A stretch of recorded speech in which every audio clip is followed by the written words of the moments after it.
Hey everyone out there in YouTube land, it's Joel Ellison with Pinnacle Mountain Gunsmithing, and I'm bringing you a shotgun that I've never encountered before, and something that probably a lot of other people haven't encountered before, but they should be more common than they are.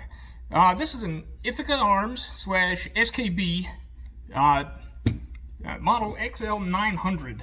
It is a semi-auto, gas-operated 20-gauge shotgun with a long barrel. Just making sure you can get the whole thing in there. And it's an interesting case of when a company is kind of in its death throes, as Ithaca was in the 60s. What happens when things get a little weird and you have another company making things for you? This particular one was made in Japan in like the late 60s, early 70s-ish. Ithaca was definitely not doing well. It's never going well when you have to make someone else, get someone else to make your products for you. And there's I think there's a general lack of information on these in the American market. They're actually quite nice, kind of simple, kind of not simple, but they're definitely unique. What I ran into as a problem was the person who brought this to me asked me, okay, this piece fell out of this shotgun. Where does it go? I don't know. I had to do a lot of research in order to figure that out.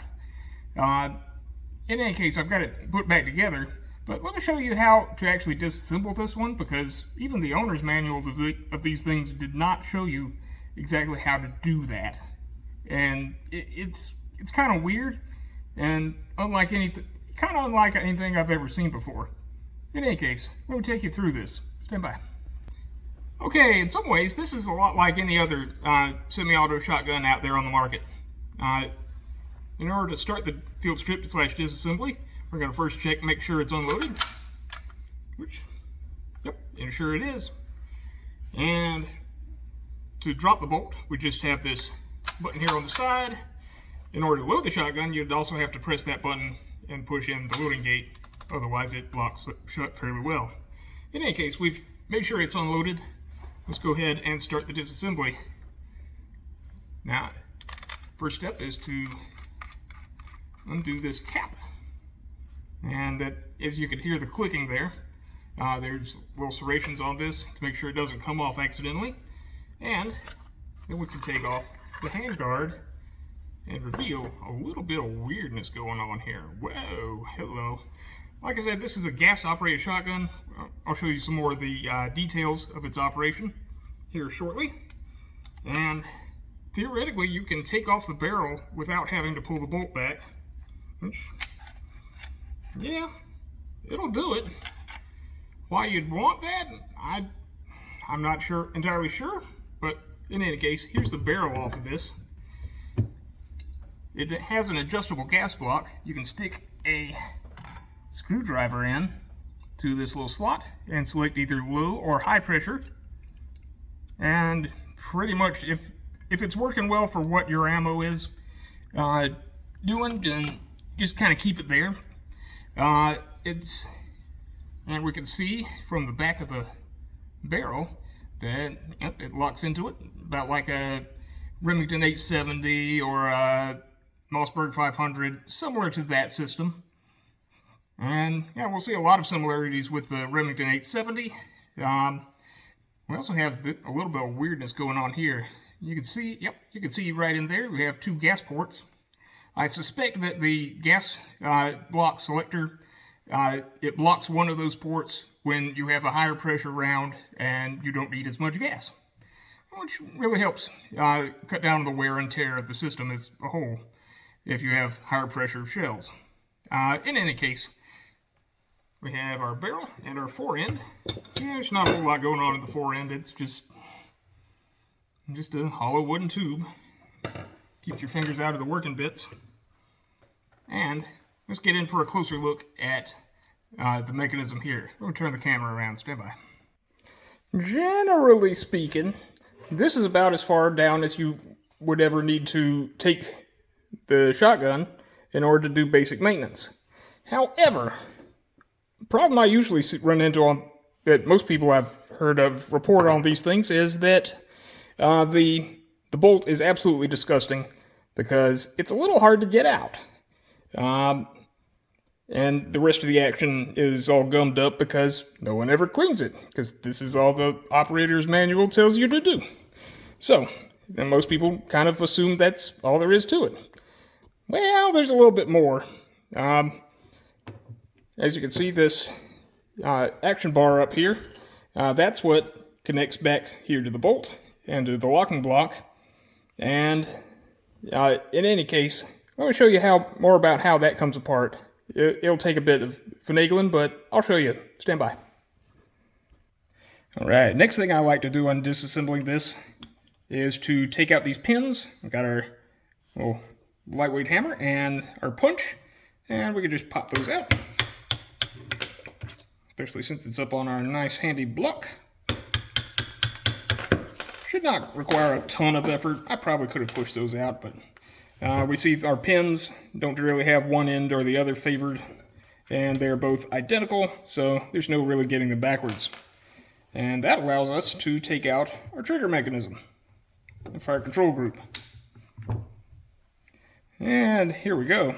You can see right off this is kind of similar to a Remington 870, in that we have our big lifter up here, and once the bolt and bolt carrier come back, that kind of pops up and detents. It should look fairly familiar. Well, what's not similar to a Remington 870 is even if you have the safety off, the safety's back here at the back, and if you see red, it's ready to fire. And if you pull the trigger immediately, it won't fire. But the bolt and bolt carrier have to push this little lever forward in order for the hammer to go forward. The sear arrangement is very similar to an 870, and the hammer is also very skinny. There's a good reason for that. Well, I'll show you more in a minute. In any case, let me show you the one part that did fall out and how to get it out. Let me reset the camera, and I'll be right back. Actually, if we do need to take this apart, the next part we need to get out is the charging handle. This little thing. And it's kind of like a Remington 1100, and that you can just kind of wiggle it around and eventually pull it out. Stand by, let me just reset for the next shot. Alright, here we are with the one part that fell out of this particular shotgun is this. This is just a barrel support. And right now it's what's preventing us from taking the bolt out. We can shove on this all we want. It's not coming. In any case, it's pretty easy to get out. We just have a little retaining ring back here, these little decelerator rings. These kind of function like a Browning Auto 5's decelerator. It just absorbs the last little impact from recoil when the bolt and action comes back. Once we move that little bit off of there, we can kind of move the bolt back, and this block comes out. It does have a little lip that hooks on in the back, and a little roll pin sticking out the front that hooks onto that retaining ring. Now, the bolt and action rod and bolt carrier all come out the front. Alright, we'll come back to the receiver here in a sec. But yeah, this is really nothing groundbreaking. It's locking block at the top of the bolt, and that just lifts off the carrier and these action bars, and it comes off of this front bit.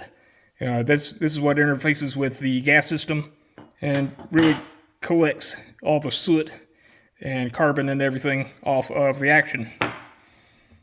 In any case, that's most all of the parts. There's one part inside that you might have a little trouble getting out. Let me go ahead and reset the camera angle to show you that. Stand by. Alright, there's only one more part left in this action, and that is the thing that connects the recoil spring to the bolt carrier. The recoil spring goes way back at the stock and is a compression spring. Pretty standard stuff. There's one large, for lack of a better word, lug nut that holds it on in the back here. It's pretty straightforward to get off with a 19mm socket or a 3/4 inch socket.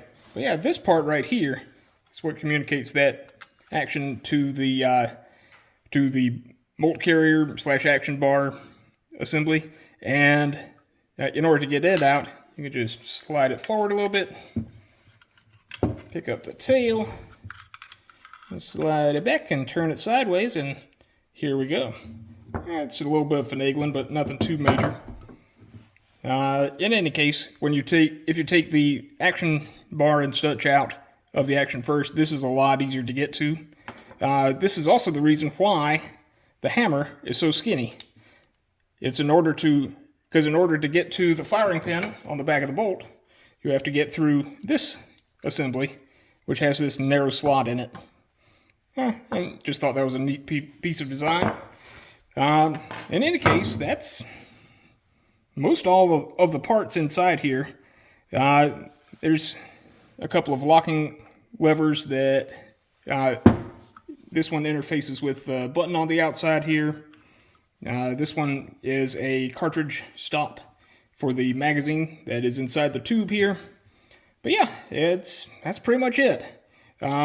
If you are looking at buying one of these, the receiver is aluminum, so little minor scratches and imperfections. I think it looks really nice, but it's not that expensively made. Pretty much the way to do this would be to incise the design as you machined it on a CNC machine, anodize it, and then scrape off some of that anodizing to reveal the contrast here. I think it looks really nice. Got some pheasants on this side and scene of duck hunting on this side. Really nice, classy. Something to look out for if you are looking to buy one of these is that the head of the stock is sometimes cracked around there. But other than that, this particular one shows no sign of anything like that. Also, the handguards, it's a rather thin piece of wood and plastic. It can get damaged. And we're having a visitation from our chief quality inspector. You can kind of see her feet there. Yeah. Do you approve? Yes, I think she approves. Oh yes, there she is. Yeah. Hello. And that might be the only visit we get from her this episode. In any case, let me put this back together, and we'll share you some more thoughts with it. Stand by. All right, we have her back together here. Let's go ahead and do a quick function check. Boom. Boop. And back to our trigger. Yep, safety's on. Safety's off. Hammer falls. All right, I think we've got her put back together. In any case, this has been a mechanically interesting shotgun for me. It's kind of a shame that no one knows really anything about these. I've seen some models online that show complete disassemblies that also have kind of a recoil-operated mechanism going on. I'm not sure what to tell you there, but it's similar to this, but completely different. There's all kinds of springs that this does not have. This tends to be simpler, and is pretty much what happens when you put a gas-operating semi-auto system on a Remington 870 and then expect it to sell. Which, I mean, it's a nice shotgun, don't get me wrong, but it would at least behoove you to tell your customers exactly how it works. I know I'm preaching to the choir there, and I'm very sure they no longer make the XL900 and related shotguns. Of course, they were both available in 12 and 20 gauge, but I don't know. These can be had at very reasonable prices. I don't really usually talk about prices for things that are long out of production like this, but this can be had for like anywhere between $300 to $500 ish. So if you're in the market for a semi-auto hunting shotgun, this is actually a pretty good pick. They have a good reputation in that they tend to work well until they don't. And that's usually because they get so gummed up inside here and no one knows how to take them apart and everyone's kind of afraid to. But in any case, I hope I've empowered you with enough knowledge to be able to do all the maintenance on these. And let's keep these guns running for as long as we can. Okay? All right. In any case, please feel free to like, comment, subscribe if you've found value in this video. If you'd like to support us more directly, head over to pinnaclemountaingunsmithing.com and feel free to sign up for an appointment or a subscription to our site, and we'll see what we can do together. We like all sorts of interesting shotguns and other firearms, and we are happy to serve you. In any case, I hope to see you soon. Bye.